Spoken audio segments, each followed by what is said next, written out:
Olá,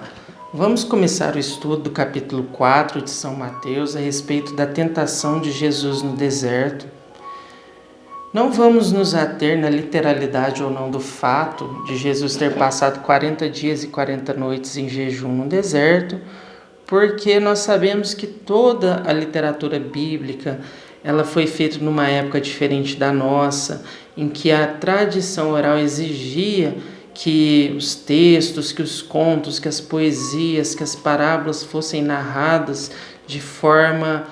a tocar o sentimento e a emoção daquele que estava ouvindo, porque essa era a forma de aprendizado, né? Eu não tinha um livro material em que eu pudesse escrever e sempre que eu esquecesse eu fosse lá e lesse novamente. Existiam sim os manuscritos, mas poucas pessoas tinham acesso, poucas pessoas sabiam ler, poucos sabiam escrever, então não era comum que as pessoas tivessem acesso à leitura direta. As pessoas elas ouviam as histórias,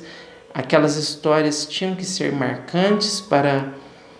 o seu sentimento, para as suas emoções, tinham que tocar os seus sentidos de maneira mais forte para que elas se lembrassem dos fatos e através das histórias elas pudessem reter os ensinamentos espirituais que a religião vigente então tinha interesse em passar.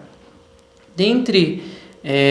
esses ensinamentos do Evangelho, no capítulo 4 de Mateus, nós temos a tentação de Jesus no deserto, depois que Jesus ele foi batizado por João, o João Batista, que era primo dele. Jesus se retirou para o deserto, ficou no deserto em jejum durante 40 dias e 40 noites, e então o texto evangélico diz que ele teve fome, então aproximou-se dele o diabo. O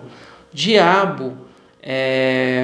dentro do conhecimento que nós temos hoje, dentro da doutrina espírita, nós conhecemos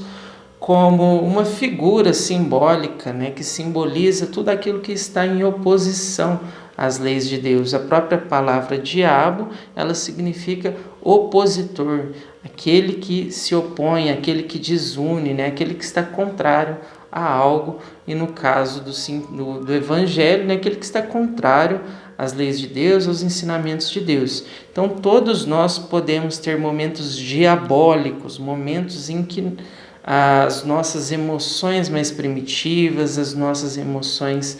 mais próximas da matéria, nossos desejos mais carnais, nos afastam das diretrizes espirituais e faz com que nós caiamos em tentação, ou seja, faz com que nós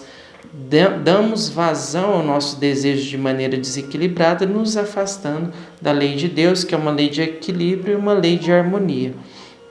Então, diz o texto evangélico que Jesus teve fome, depois desses 40 dias,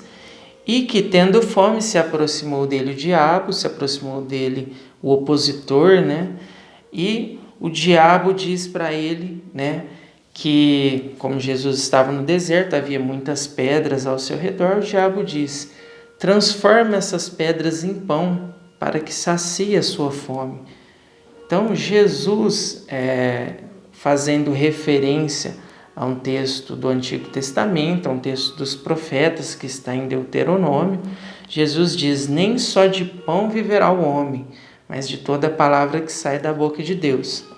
Então, Jesus ele tinha uma preocupação muito grande em fazer valer tudo aquilo que foi falado a respeito dele nos textos do Antigo Testamento, pelos profetas e tudo mais, para que os judeus acreditassem que ele realmente era o enviado de Deus. Então, por exemplo, nesse texto que Jesus cita, que está em Deuteronômio 8, versículo 3, diz assim: humilhou-te com a fome, deu-te por sustento maná, que não conhecias, nem tinha como conhecido os teus pais, para ensinar-te que o homem não vive só de pão, mas de tudo que sai da boca do Senhor.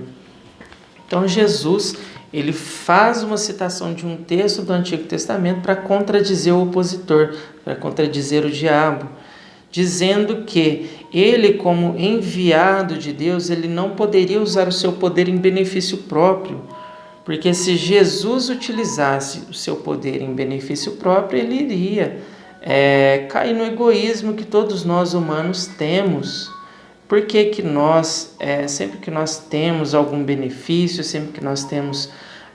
algum direito, sempre que nós temos alguma posse, o que que nós costumamos fazer quando nós temos algum poder específico? Nós utilizamos aquilo em nosso próprio benefício primeiro e depois, talvez, se houver possibilidade, se aquilo não for nos gerar nenhum sacrifício, se aquilo não for nos prejudicar de alguma forma, aí a gente faz alguma coisa pelo outro, Mas primeiro a gente age em nosso próprio benefício. Então Jesus, dentro desse primeiro simbolismo da tentação, ele vem nos mostrar que ele veio para servir aos homens, ele veio para ensinar aos homens sobre o mundo espiritual, sobre as leis que regem a espiritualidade, sobre o amor de Deus pelas suas criaturas. Ele veio para ser um exemplo, um guia, um modelo para a humanidade em termos de humildade, em termos de trabalho, em termos de serviço em favor do outro. Então ele não poderia começar, antes mesmo de começar o seu mandato, já utilizar os seus poderes em benefício próprio. O poder que ele tinha como enviado de Deus na terra era para aliviar o sofrimento alheio e não para trabalhar em seu próprio benefício ou para fazer coisas em benefício próprio. Porque se hoje ele transforma pedra em pão porque ele está com fome, o que ele vai fazer amanhã? O que você vai fazer amanhã quando você tiver frio? O que você vai fazer amanhã quando alguém te ofender? O que você vai fazer amanhã quando alguém te prejudicar de alguma forma? Então, tudo aquilo que Deus nos concede em termos de poder no sentido espiritual é sempre para benefício do outro, nunca para benefício próprio. Isso nós estudamos dentro da doutrina espírita, por exemplo, a respeito da mediunidade. A mediunidade é um mandato divino, no sentido de servir ao outro, e nunca no sentido de se sentir arrogante ou orgulhoso de, nossa, eu sou médium, então eu sou diferente, então eu sou melhor, então eu sou o escolhido, nada nesse sentido. A mediunidade muitas vezes é até uma expiação, muitas vezes é uma porta aberta, uma oportunidade do médium de servir os espíritos que no passado ele prejudicou, que no passado ele desviou do caminho reto e agora ele está tendo a oportunidade de consolar esses espíritos, de consolar essas consciências, de esclarecer aqueles que muitas vezes ele desviou do caminho correto. Então, nunca a mediunidade ela deve ser encarada como algo divino no sentido de ser escolhido, mas algo divino no sentido de ser sagrado, de ser um trabalho sagrado em benefício do próximo, como qualquer outro que nós realizamos com o coração aberto, com vontade de realmente ajudar as pessoas a serem melhores, de consolar, de levar um pouco de amor, de tranquilidade para aqueles que estão sofrendo, para aqueles que estão em situações complicadas em qualquer âmbito que seja. Então essa é a primeira lição de Jesus com esse simbolismo da tentação. Os benefícios espirituais,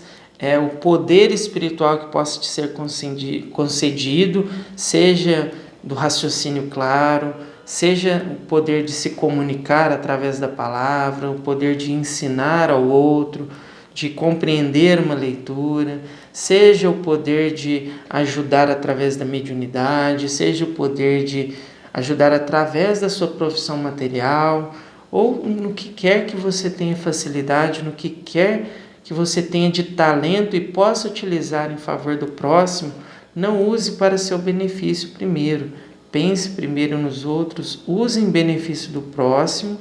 e assim você angariará tesouros espirituais imensuráveis, que talvez você só vai colher esses frutos muito depois, mas que esses frutos serão por toda a eternidade. Então essa é a parte 1 desse estudo sobre as tentações do Cristo.